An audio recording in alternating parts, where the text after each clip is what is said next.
अरे यार, नीचे वो लोग फेयरवेल पार्टी कर रहा था बच्चा लोग, उसी में लेट हो गया। अब बैच है पूरे, सब दोनों सेंटर मिला के 32 गो। अब 32 गो बैच में डेली कोनो पेपर खत्म होता है। तो जे मास्टर के पेपर खत्म होता है वो तो रहबे करेगा, हम सब में कॉमन है। तो कॉमन है साला, 10 मिनट जहां देते हैं तो अगला में 20 मिनट लेट हो जाता है। यानी ये लोग समझता नहीं ना है। सीधे कहेगा झा सर को बोले, या झा सर नहीं आए। यहाँ पढ़ाते पढ़ाते हमारे फट रहा है।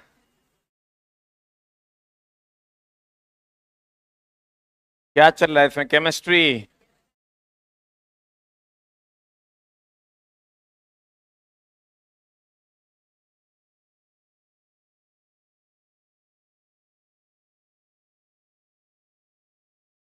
पहला चैप्टर स्टार्ट किए थे ना।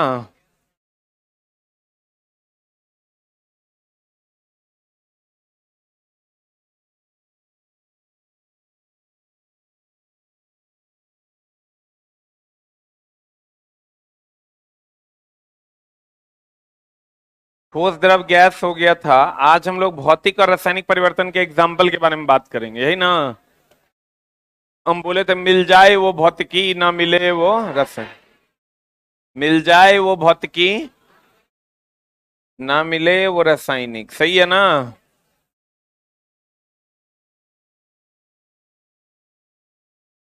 तो अगर परिवर्तित होने के बाद अस्थाई परिवर्तन हो जाता है, कौन परिवर्तन होता है? अस्थाई परिवर्तन हो जाता है तो भौतिक की रासायनिक? रासायनिक। अस्थाई परिवर्तन होगा तो भौतिक। हम बोले थे आपको मिल जाए वो भौतिकी, ना मिले वो रासायनिक, सही है ना।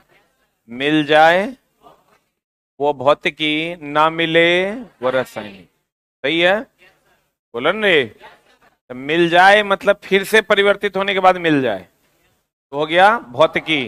अब परिवर्तित होने के बाद फिर से ना मिले तो वो हो गया, चला क्या, रासायनिक। अब देखो, यहां तक सारे बच्चे समझ गए थे। अब हम कुछ एग्जाम्पल्स के बारे में बात करेंगे। कल लास्ट क्लास हम यहीं पर लिए थे।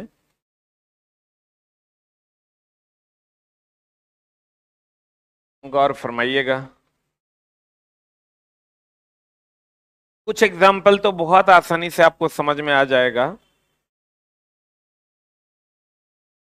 हम क्या बोले हैं आपको? भौतिक परिवर्तन। कौन परिवर्तन? भौतिक परिवर्तन। हाँ, एक है रासायनिक परिवर्तन।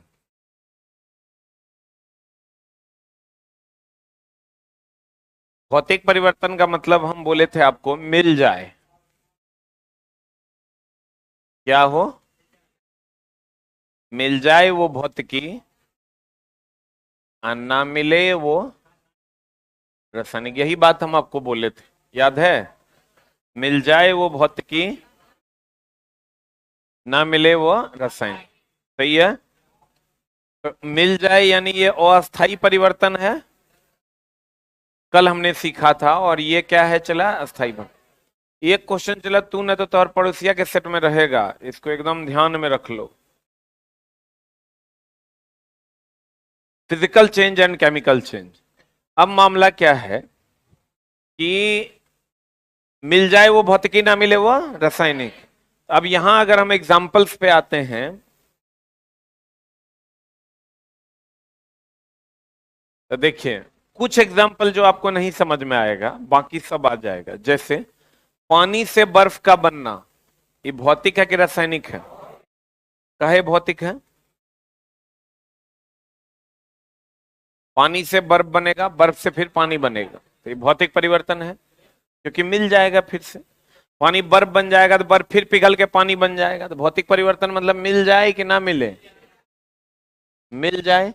और रासायनिक परिवर्तन मतलब ना मिले। कल से चला जी आपका क्लास टाइम पे होगा, आज के लिए तो हम सॉरी हैं। कल से लेकिन 100% हम कोशिश करेंगे कि आपका क्लास टाइम पे हो। कहते हैं पानी का बर्फ बनना, ये क्या है? परिवर्तित होगा फिर से मिल जाएगा, तो भौतिक परिवर्तन। फिर देखिए पानी का वाष्प बनना, तो वाष्प फिर पानी बनेगा कि नहीं बनेगा? पानी वाष्प बनेगा तो वाष्प फिर पानी बनेगा, तो ये हो गया चला भौतिक परिवर्तन। चीनी नमक और पानी का मिश्रण, तो बताइए चीनी नमक और पानी का मिश्रण अगर मिला दीजिएगा तो फिर से वो अलग अलग होगा कि नहीं होगा? आप जला दीजिए, फिर पानी को सारा वाष्पीकृत हो जाएगा और लास्ट में आपको चीनी मिल जाएगा। फिर आ जाइए आप ऊर्ध्वपातन, शुष्क बर्फ का ऊर्ध्वपातन। ऊर्ध्वपातन होता है ठोस से सीधे गैस में बदलना। ऊर्ध्वपातन जैसे कपूर ले लीजिए, कपूर ठोस अवस्था में होता है, आग लगाइएगा और सीधे गैस बन जाएगा। अब देखिए, तो ठोस से सीधे गैस में बदलेगा, गैस फिर ठोस में बदल जाएगा। ऊर्ध्वपातन का ये नियम है कि जो ठोस होगा उसमें आग लगाइएगा तो गैस बन जाएगा, और वाष्प को फिर ठंडा करके आप ठोस बना सकते हैं, ऐसा होता है। कपूर का ये स्पेशल प्रॉपर्टीज है। मक्खन का खट्टा होना, बताइए तो फिर से मिलेगा? मोमबत्ती का जलना परिवर्तित होगा तो फिर से मिलेगा? अगरबत्ती का जलना मिलेगा? अगरबत्ती जल जाएगा फिर से मिलेगा? तो ना मिले वो रासायनिक। खाना का पचना मिलेगा फिर से? खाना एक बार पच गया तो फिर से मिलेगा नहीं। लकड़ी का जलना या कोई भी ईंधन का जलना, जलना हमेशा एक रासायनिक प्रक्रिया है। लोहे पर जंग लगना, बताइए फिर से लोहा मिलेगा क्या? नहीं मिलेगा, सही है ना? अरे यार कितना ताना मारोगे, कल से टाइम पे आएंगे, डांट देंगे फिर मैं आज गर्म करेगा। दूध से दही का बनना रासायनिक है। फास्फोरस, आप देखो ये तो अलग से बात करेंगे।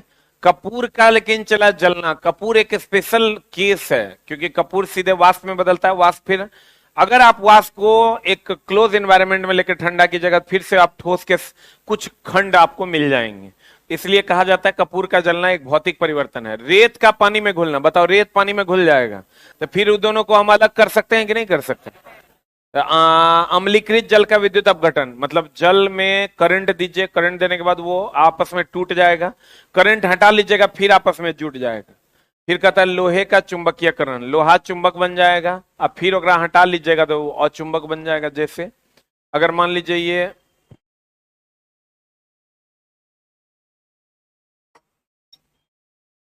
ये अभी चला, ये इसमें ये अभी चुंबक बन गया ना, अगर हटा लेंगे तो फिर वैसा ही हो जाएगा जैसा था। अब ये चुंबक नहीं बनेगा, अभी ये चुंबक बन गया, अभी देखिए इसमें चुंबकीय गुण आ जाएगा, यहां कुछ सटाइएगा सट जाएगा। लेकिन अगर इसको हम हटा लेते हैं तब नहीं सटेगा, तो ये तो फिर से वही ना बन गया।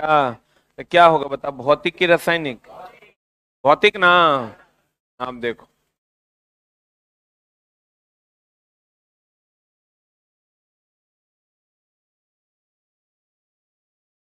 जैसे आप ले लीजिए फर्स्ट ए वर्ग का कोई भी तत्व ले लीजिए, लिथियम ले लीजिए, सोडियम ले लीजिए, पोटेशियम ले लीजिए, रुबिडियम ले लीजिए, सीजियम ले लीजिए, फ्रांसियम ले लीजिए, और एक ले लीजिए फास्फोरस। तो फास्फोर इस सब को चला, ये फर्स्ट ए वर्ग जो है इस सब को हम लोग डुबा कर रखते हैं कहां पर? इस सब अगर हवा में रहेगा तो आग लग जाएगा। इस सब को हम लोग किरोसिन में डुबा कर रखते हैं, कहां रखते हैं? किरोसिन में रखिएगा तो ये परिवर्तित होगा कि अपरिवर्तित रहेगा? कोई परिवर्तन नहीं होगा। अगर किरोसिन में इस सब को डुबा कर रखिएगा कोई परिवर्तन नहीं होगा। आई जो फास्फोरस है इसको आप पानी में डुबा कर रखिए, कोई परिवर्तन नहीं होगा। फास्फोरस को पानी में डुबा कर रखिए, कोई परिवर्तन नहीं होगा। फिर से समझिएगा, फर्स्ट ए वर्ग जो है, कौन वर्ग चला, इसको आप किरोसिन में डुबा कर रखिए, कोई परिवर्तन नहीं होगा। लेकिन हवा में अगर रख दीजिएगा तो आग लग जाएगा। आग लग जाएगा तो भौतिक की रासायनिक? रासायनिक ना, क्योंकि आग लग जाएगा तो मिलेगा नहीं, तो मिलेगा नहीं तो कौन परिवर्तन? रासायनिक। फास्फोरस को पानी में डुबा के रखिए, सुरक्षित रहेगा, कोई परिवर्तन नहीं। लेकिन अगर किरोसिन में डाल दीजिएगा तो आग लग जाएगा, हवा में डाल दीजिएगा तो आग लग जाएगा। हवा में डाल देंगे तो रासायनिक की भौतिक? हाँ, लेकिन अगर पानी में डाल देंगे तो इसमें कोई परिवर्तन नहीं हो। बोलो। अब जैसे आपको क्वेश्चन कहेगा कि पोटेशियम को पानी में डालने पर बताइएगा। पहला ऑप्शन है भौतिक परिवर्तन, दूसरा है रासायनिक परिवर्तन,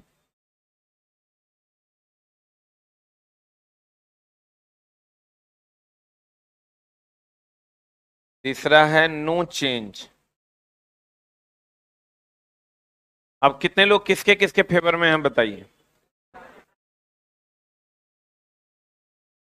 बताइए।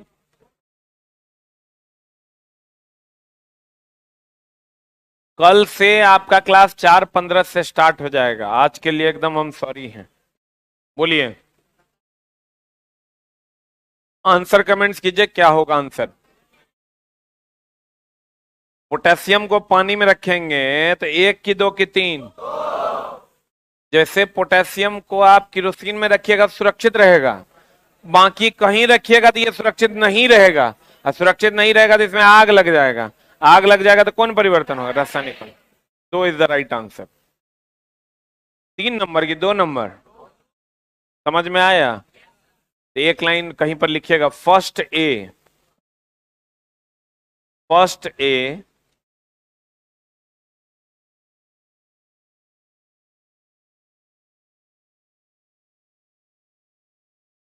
फर्स्ट ए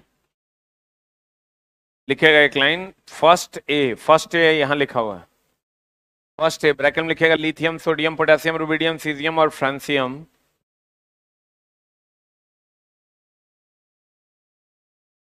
को को केरोसिन में डुबाकर सुरक्षित रखा जाता है।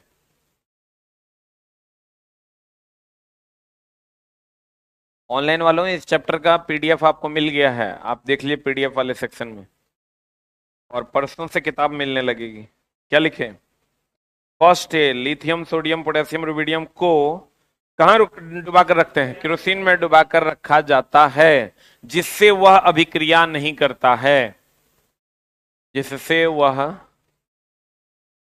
अभिक्रिया करता है कि नहीं करता है, नहीं करता है।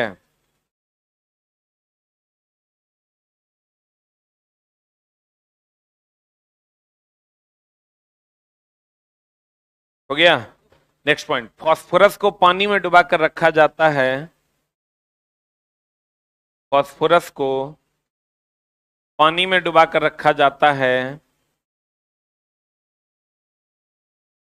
जिससे वह अभिक्रिया नहीं करता।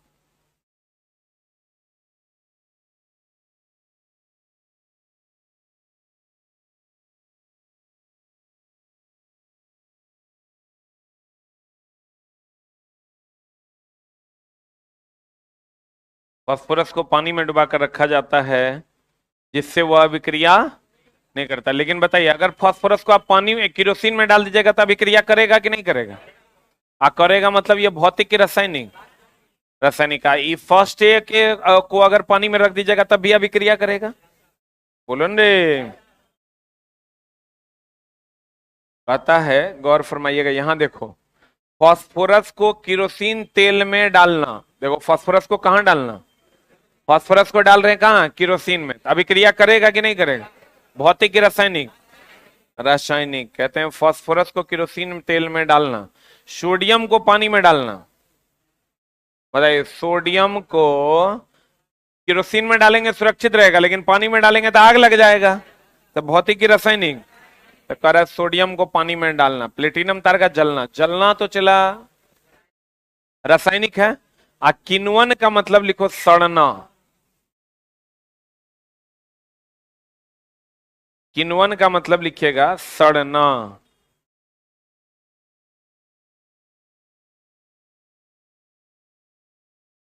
किण्वन का मतलब क्या होता है, सड़ना।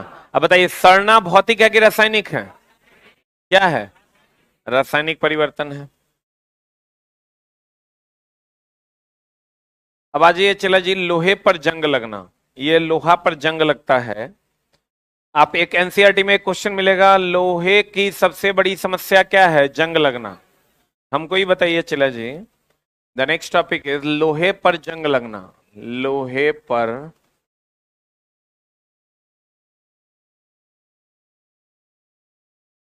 जंग लगना। तो लोहे पर जंग लगता है चला आयरन, जब ऑक्सीजन और जल के साथ अभिक्रिया करता है तब लोहे पर जंग लगता है। खाली ऑक्सीजन रहेगा तब भी नहीं लगेगा जंग, खाली जल रहेगा तब भी नहीं लगेगा जंग, दोनों रहेगा तो लग जाएगा। ठीक है। और यह जो प्रक्रिया है ये ऑक्सीकरण प्रक्रिया है। कौन प्रक्रिया है चला? इसको ऑक्सीकरण कहते हैं। क्या कहते हैं इसको? क्योंकि ऑक्सीजन का जुटना ही ना ऑक्सीकरण है। ऑक्सीजन का जुटना ही क्या है? ऑक्सीकरण। और लोहा पर जंग लगेगा तो खाली ऑक्सीजन की, खाली नमी की, दोनों दोनों रहेगा तभी लगेगा। बोलो हाँ। अब चला जी, आते हैं कि जब ये आयरन में जब ये दोनों जुटता है तो इसका भार बढ़ेगा कि घटेगा? नहीं, देखो ये क्वेश्चन आता है तो झोल में फंस जाता है बच्चा। भार पहले बढ़ेगा, अब फिर तो चला खत्म ना हो जाएगा। भार पहले बढ़ेगा, आप फिर धीरे धीरे धीरे धीरे क्या होगा? घटेगा। भार पहले बढ़ेगा, फिर धीरे धीरे क्या हो जाएगा? घट जाए, और घटकर समाप्त हो जाएगा। बोलवे नहीं करेगा। कहते हैं चला लोहे पर जंग लगना, बताओ ये फिर से मिलेगा क्या? ये लोहा पर जंग लग के समाप्त हो जाएगा, फिर से मिलेगा क्या? तो रासायनिक है कि भौतिक है? रासायनिक है। बोलवे नहीं करता। लोहे पर जंग ऑक्सीजन और नमी दोनों की उपस्थिति में लगता है कि खाली ऑक्सीजन के ऊपर? दोनों की उपस्थिति में लगता है। लोहे पर जंग लगने से उसका भार बढ़ जाता है। इसी को बढ़ा के फिर लिख लीजिए, फिर धीरे धीरे घट जाता है। फिर धीरे धीरे घट जाता है। फिर धीरे धीरे क्या हो जाता है? घट जाता है।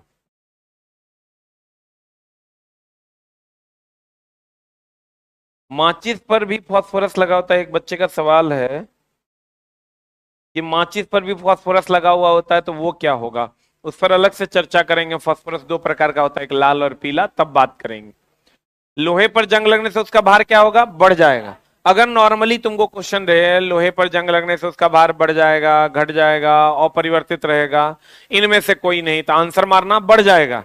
लेकिन अगर रहे बढ़ जाएगा, घट जाएगा, अपरिवर्तित रहेगा, पहले बढ़ेगा फिर घटेगा, तो आंसर मारना पहले बढ़ेगा अब फिर क्या हो जाएगा? घट जाएगा। लोहे को जंग से बचाना है। अगर मान लो कि लोहे को जंग से बचाना है, इसके लिए लोहे पर जंग, एक क्वेश्चन है एनसीईआरटी में कि लोहे की सबसे बड़ी समस्या है जंग लगना, या संक्षारण भी कहते हैं उसको। क्या कहते हैं उसको? लोहे पर जंग लगने को क्या कहते हैं चला? संक्षारण भी कहते हैं।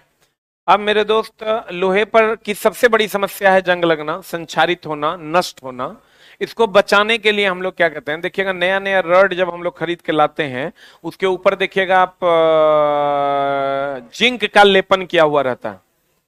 एक व्हाइट कलर का कोटिंग रहता है जो उसको जंग से क्या करता है? बचाता है। और यह जिंक का लेपन करना गैल्वेनाइजेशन, जस्तीकरण कहलाता है। क्या कहलाता है? लोहे को जंग से बचाने के लिए उसके ऊपर जिंक की परत चढ़ा दी जाती है, और यह जिंक की परत का चढ़ जाना जस्तीकरण, गैल्वेनाइजेशन कहलाता है। क्या कहलाता है? गैल्वेनाइजेशन कहलाता है। क्लियर है? क्या कहलाता है चला? गैल्वेनाइजेशन कहलाता है। लोहे पर किसका परत चढ़ना? जिंक का। तो क्वेश्चन एगो बड़ा होशियार आदमी सेट किया कि भैया लोहे पर जिंक का परत चढ़ाते हैं। पहला ऑप्शन दिया जिंक को जंग लगने से बचाने के लिए कि लोहे को जंग लगने से बचाने? आंसर हो जाएगा लोहे को जंग लगने से बचाने के लिए। किसको जंग लगने से बचाने? क्वेश्चन था, लड़का देखा आओ न देखा ताओ, गैल्वेनाइजेशन किया जाता है। पहले ऑप्शन था जिंक को जंग से बचाने के लिए, लड़का मारा जिंक को जंग से बचाने के लिए। जिंक को जंग से बचाने के लिए नहीं, लोहे को जंग से बचाने के लिए। क्लियर है ना? कहते हैं, गौर फरमाइएगा, एगो चीज और तुमको मिलेगा कि जस्ते की कमी से धान में खैरा रोग होता है। चला, जस्ते की कमी से धान में कौन रोग होता है? खैरा रोग होता है। खैरा रोग अगर आप नहीं देखे हैं तो देख लीजिए, धान के खेत में, अगर आप धान खेत में कभी गए होंगे, उम्मीद तो कम में है, गए हैं हम लोग तो। चला, खेती करने वाले किसान के बच्चे हैं, खेती किए भी हैं, हम तो धान रोपे भी हैं खेत में। लेबर सब रहता था तो उसको वो जो धान का पेड़ था छोटा छोटा, वो सब ऐसे ऐसे फेंक देते थे तो लोग रोपता था। कहते हैं, चला कभी ऐसा देखे हो कि लकड़ी पर सरकार का एक प्रोग्राम आता है जिसमें कुछ ऊंचाई तक जो है व्हाइट कलर का चूना चूना तुमको लगता है पेंट किया हुआ है, देखे हो? नहीं, नहीं देखे है? मतलब सीधा वहां से हमारे क्लास में? अरे भाई नहीं देखो, रोड पर सरकार का प्रोग्राम आता है, 4 फीट 5 फीट तक देखना व्हाइट व्हाइट पेंट कर दिया जाता है। तो सरकार पागल थोड़े है, वो जिंक क्लोराइड का लेपन है। जिंक क्लोराइड के लेपन से पेड़ पौधे में कीड़ा नहीं लगेगा, कीड़ा घुसेगा भी नहीं। किसके लेपन से? Zinc chloride. कहेगा आपको कि बताइए पेड़ पौधों को कीड़ों से बचाने के लिए किसका लेपन किया जाता है? Zinc chloride. किसका लेपन किया जाता है? जिंक क्लोराइड का लेपन किया जाता है। गौर फरमाइएगा, लोहे को जंग से बचा लगने से उसकी आयु घटेगी कि बढ़ेगी? घट जाती है। लोहे को जंग से बचाने के लिए जस्ते का लेपन किया जाता है और यह प्रक्रिया जस्तीकरण कहलाता है। महाबीबीआई पूछवे करेगा। कभी कभी क्या करता है, जस्तीकरण को ही हम लोग गैल्वेनाइजेशन कहते हैं। जस्तीकरण को हम लोग क्या कहते हैं? चला, गैल्वेनाइजेशन कहते हैं। जस्तीकरण को क्या कहते हैं? गैल्वेनाइजेशन। इसको इंग्लिश में कभी नहीं लिख के कभी कभी हिंदी में लिख देता है गैल्वेनाइजेशन क्या है, तो कहेंगे लोहे पर किसका परत चढ़ाना? जिंक का। लकड़ी को कीड़े मकोड़े से बचाने के लिए उस पर किसका प्रयोग करते हैं? जिंक क्लोराइड का लेपन किया जाता है। जस्ते की कमी से धान में क्या होता है? खैरा रोग होता है। एक चीज का और ध्यान रखिएगा, चला, टीन और शायद कल हम लिखाए हुए थे टीन, और नहीं सुबह वाला बैच में लिखा है टीन और जिंक। हम लोग जो बर्तन यूज करते हैं, चला, हम लोग बर्तन यूज करते हैं ना, तब बर्तन हम लोग किसका यूज करते हैं? टीन का कि जिंक का? हाँ, टीन का बर्तन हम लोग यूज करते हैं। टीन बोले तो ऐसे ना, अरे बोलो न रे। अभिक्रियाशीलता की अगर बात करोगे, अभिक्रियाशीलता की अगर बात करोगे दोस्त, तो जिंक का होता है ज्यादा और टीन का होता है कम। ये क्वेश्चन बीपीएससी का इस बार का टीचर वाला एग्जाम में पूछा था। अभिक्रियाशीलता जो है जिंक का ज्यादा होता है और टीन का कम। तो अगर आप जिंक के बर्तन में खाना रखोगे, हम लोग कहते हैं 1 टीना तेल, कभी कहते हैं 1 जिंक तेल। 1 टीना तेल क्यों कहते हैं? क्योंकि टीन के बर्तन में अगर आप रखते हो तो टीन कम अभिक्रियाशील है और जिंक ज्यादा। जिंक के बर्तन में रखोगे खाना, उसके साथ अभिक्रिया करके ये ओकरा में घुल मिल जाएगा, तो खराबी ना करेगा। तो लिखना एक लाइन। अरे पीरियोडिक टेबल सिखा देंगे भाई, काहे टेंशन ले रहे हैं। लिखना, टीन की तुलना में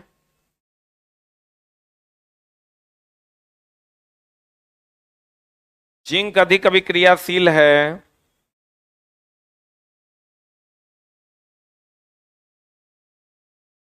जिंक अधिक अभिक्रियाशील है।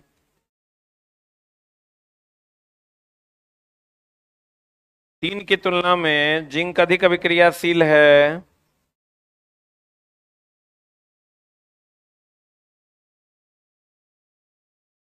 इसलिए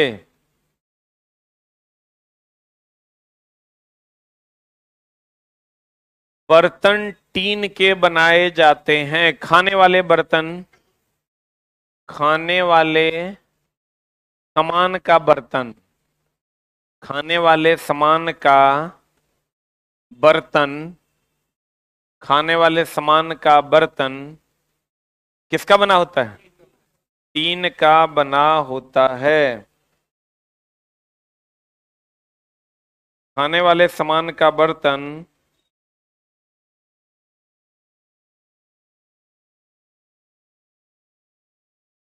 किसका बना होता है?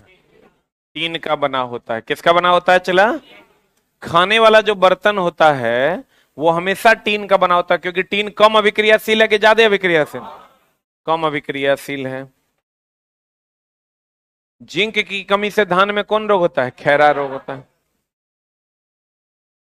अब आते हैं चला, फिर से आपको कहेगा बताइए, पेड़ पर किसका परत चढ़ाकर कीड़े मकोड़े से दूर रखा जाता है? जिंक क्लोराइड का। किसका? और धान के खेत में खैरा रोग जिंक की कमी से होता है। किसकी कमी से? और लोहे पर जिंक का परत चढ़ा देंगे तो लोहे में जंग नहीं लगेगा, और लोहे पर जिंक की परत चढ़ाना गैल्वेनाइजेशन कहलाता है, जस्तीकरण कहलाता है। अब देखो,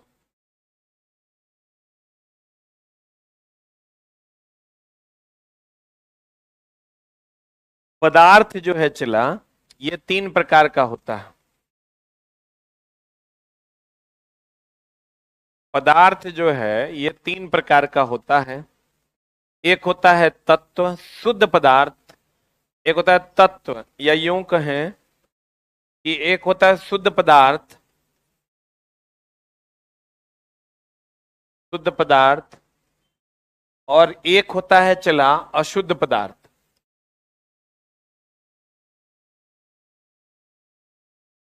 शुद्ध पदार्थ उसे कहते हैं जगर सूत्र हो, जिसका क्या हो चला? सूत्र हो, उसे शुद्ध पदार्थ कहते हैं। और जकर सूत्र ना हो ओकरा अशुद्ध पदार्थ कहते हैं। एक एग्जाम्पल है, पहला तत्व, दूसरा एग्जाम्पल है यौगिक। तो तत्व जो है चला, ये अकेले सूत्र होता है।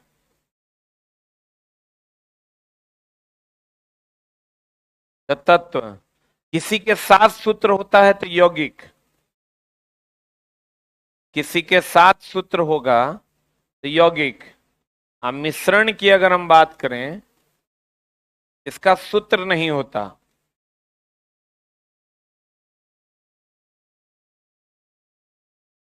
ध्यान दीजिएगा, आपको कैसे पहचानना है कि तत्व कौन है, यौगिक कौन है, मिश्रण कौन है? अगर अगर मान लीजिए अकेले ये निकेल दे दिया तो अकेले सूत्र है, अकेले सूत्र है तो ये तत्व है। अगर H2O दे दिया तो किसी के साथ H और O किसी के साथ सूत्र है, तो किसी के साथ सूत्र है तो क्या है? यौगिक। और अगर कोई सूत्र नहीं है, जैसे शरबत, शरबत का कोई सूत्र है क्या? तो शरबत का कोई सूत्र नहीं है तो क्या है? मिश्रण। बोलो हाँ। अगर अकेले सूत्र है तो तत्व है, किसी के साथ सूत्र है तो यौगिक है, और कोई सूत्र नहीं है तो मिश्रण है। जैसे हवा का कोई सूत्र है क्या? ऑक्सीजन का सूत्र है O2, ऑक्सीजन का सूत्र है O2, हाइड्रोजन का सूत्र है H2, लेकिन हवा का कोई सूत्र है? हवा का कोई सूत्र नहीं है, तो जिसका सूत्र ना हो वो क्या है? मिश्रण। पदार्थ 2 प्रकार का, कौन कौन? शुद्ध पदार्थ, अशुद्ध पदार्थ। शुद्ध पदार्थ 2 प्रकार का, एगो तत्व, एगो यौगिक। और तत्व में भी अगर हम बात करें तो जगर अकेले सूत्र होगा तो तत्व होगा, किसी के साथ सूत्र होगा तो यौगिक होगा, और कोई सूत्र नहीं होगा तो मिश्रण होगा। चलो इसको एक बार और अच्छे से देख लो। अगर हम तत्व की बात करें, अकेले सूत्र होगा, अकेले सूत्र होगा। एक एग्जांपल ले लो तुम, आयरन ले लो, निकेल ले लो, कोबाल्ट ले लो, नाइट्रोजन ले लो, ऑक्सीजन ले लो। यौगिक की बात करते हैं, किसी के साथ सूत्र होगा, किसी के साथ सूत्र होगा तो क्या होगा? यौगिक होगा। एक एग्जांपल ले लीजिए आप, H2O, देखिए तो किसी के साथ सूत्र है कि नहीं है? CO2, C6, H12O6, देखिए तो किसी के साथ सूत्र है कि नहीं है? ये तत्व है कि यौगिक है? आप मिश्रण ले लीजिए, आप जिसका सूत्र ना हो। मिश्रण की अगर हम बात करें तो सूत्र हो कि सूत्र ना हो? सूत्र ना हो तो क्या है? मिश्रण है। इसका एग्जाम्पल ले लीजिए आप, जैसे शरबत ले लीजिए। शरबत का कोई सूत्र है क्या? अरे है क्या? और हवा ले लीजिए, हवा का कोई सूत्र है क्या? अब हमको ये बताइए,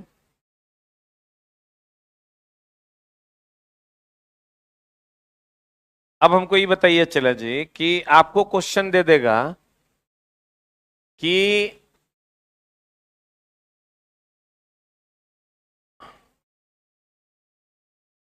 C2H5OH, एक ऑप्शन है आपका तत्व, आज दूसरा ऑप्शन है यौगिक का, तीसरा ऑप्शन है मिश्रण। बताइए आंसर क्या होगा? कितना आसानी से पकड़ लिए। कैसे पकड़े यौगिक? किसी के साथ सूत्र है ना, अकेले सूत्र ना है, अकेले सूत्र नहीं है। बताइए आंसर क्या होगा? What is the answer? अगर C2H5OH जो है ये किसी के साथ सूत्र है कि अकेले सूत्र है? किसी के साथ सूत्र है। देखिए ना, किसी के साथ है कि नहीं है? अकेले होता तो आयरन होता। कुछ लोग इतना नहीं सोच रहे एफ और ई किसी के साथ है। एफ ही एक अलग, एक सिंगल आइडेंटिटी है। निकेल, कोबाल्ट, नाइट्रोजन, ऑक्सीजन, ये सब सिंगल है। बोलो न रे। तो ई चला किसी के साथ सूत्र है तो क्या है? यौगिक है कि तत्व है? बताओ जल्दी से आंसर क्या होगा? What is the answer? यौगिक इज द राइट आंसर। बोलो हाँ। और अगर किसी के साथ सूत्र नहीं होगा तो क्या होगा? किसी के साथ सूत्र नहीं होगा, सूत्रे नहीं होगा, मिश्रण। और सूत्र अगर अकेले होगा तो तत्व। बोलो हाँ। जैसे आप O3 ले लीजिए। O3 तो ओ किसी किसी के साथ ना है रे, O तत्व है। O2 और O3 यौगिक है, क्योंकि O2 में 2 गुना O है और O3 में 2 गुना O, 3 गुना O है।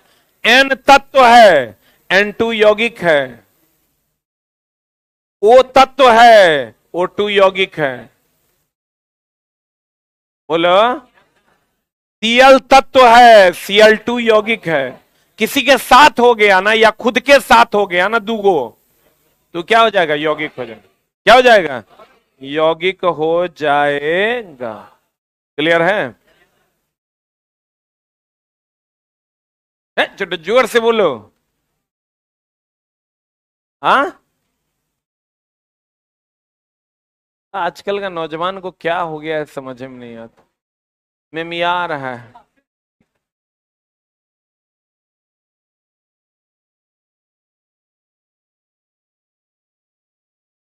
NH2, NH2 तो और ससुर के घर से कंपाउंड आया है रे।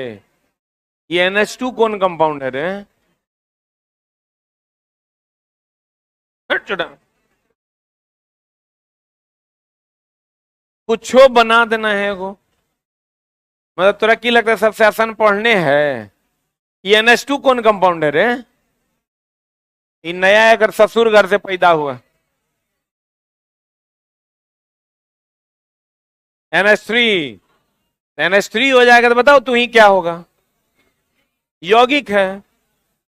NH3 जो है ये तो किसी के साथ न है रे, तो किसी के साथ होगा तो क्या होगा? यौगिक हो। व्हाट इज द समस्या? अगर मान लो ऐसा दे दे, Na2CO3 इंटू 10H2O, क्या है ऑनलाइन वालों बताओ?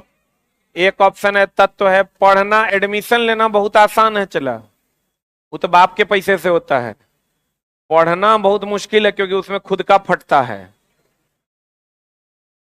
गलत कह रहे हैं? पैसा देना 200, 500, 1000 बहुत आसान है। पढ़ने के लिए ना रेगुलरिटी की जरूरत होती है, पेशेंस की जरूरत होती है। वो बच्चों में होता नहीं है, चला, और जिनमें होता है उनका रिजल्ट हो जाता है। बताइए ई जो है, ई क्या है? तत्व है कि यौगिक है कि मिश्रण है? जल्दी बताओ। कितना सिंपल तो है। अकेले होता तो तत्व होता, किसी के साथ सूत्र है तो यौगिक है, कोई सूत्र नहीं है तो मिश्रण है। जल्दी बता आंसर। मिश्रण। यौगिक इज द राइट आंसर। लोहे पर जंग लगेगा तो भार बढ़ेगा? लोहे पर जंग लगेगा तो भार बढ़ेगा, सही है ना। लोहे पर जंग लगेगा तो भार क्या हो जाएगा, बढ़ जाएगा। लेकिन लोहे पर जंग लगेगा भार बढ़ेगा पहले, और फिर धीरे धीरे घट जाएगा। लोहे पर जंग लगेगा ऑक्सीजन नमी दोनों की उपस्थिति में। जिंक की कमी से धान में खैरा रोग होता है, जिंक का लेप लगा देंगे तो लोहा में जंग नहीं लगेगा, सही है। और जिंक क्लोराइड का लेप लगा देते हैं पेड़ पौधों पर तो कीड़ा नहीं लगता है, सही है। मिल जाए वो भौतिकी, ना मिले वो रासायनिक। सोडियम को केरोसिन में रखेंगे सुरक्षित रहेगा, अन्य जगहों पर रखेंगे सुरक्षित नहीं रहे। फास्फोरस पानी में सुरक्षित रहेगा, अन्य जगहों पर सुरक्षित नहीं रहे, सही है। मिल जाए वो भौतिकी, ना मिले वो रसायन। अब मिल जाए इसका मतलब अस्थाई परिवर्तन, और कभी ना मिले मतलब अस्थाई परिवर्तन, सही है, पक्का। हाँ,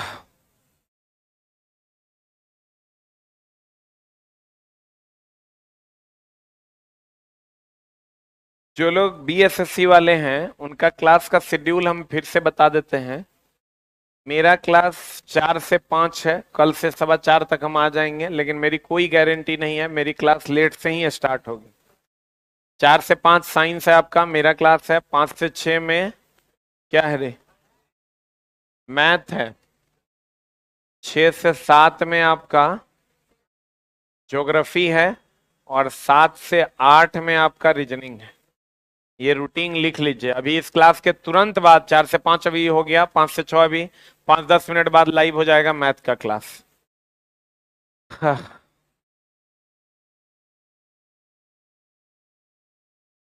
आज की कार्रवाई यहीं तक आई, रुक, जो जहां है वहीं रहेगा। आज की कार्रवाई यहीं तक है, और सारे बच्चे को पीडीएफ मिल गया है, सारे बच्चे को पीडीएफ मिल गया है। जो भी ऑनलाइन वाले बच्चे हैं उसको पीडीएफ मिल गया होगा। आप अपने पीडीएफ वाले सेक्शन में देखिए, ये केमिस्ट्री का पीडीएफ आपको मिल गया होगा। और बुक जो है इस सप्ताह के लास्ट से मार्केट में मिलने लगेगा, तो बुक ले लीजिएगा, तो बुक से ही हम आपको पढ़ाएंगे, पूरा किताब हम आपको पढ़ा देंगे। और बाकी रीजनिंग वगैरह का भी पीडीएफ आपको मिल गया होगा। आप अपने ऐप में देखिए, पीडीएफ वाले सेक्शन में जाइए, आपको सारा पीडीएफ मिल जाएगा। ये थ्योरी की क्लास है। और आज रात 9:15 में आपका होगा पॉलिटी का class on YouTube, YouTube magazine के द्वारा।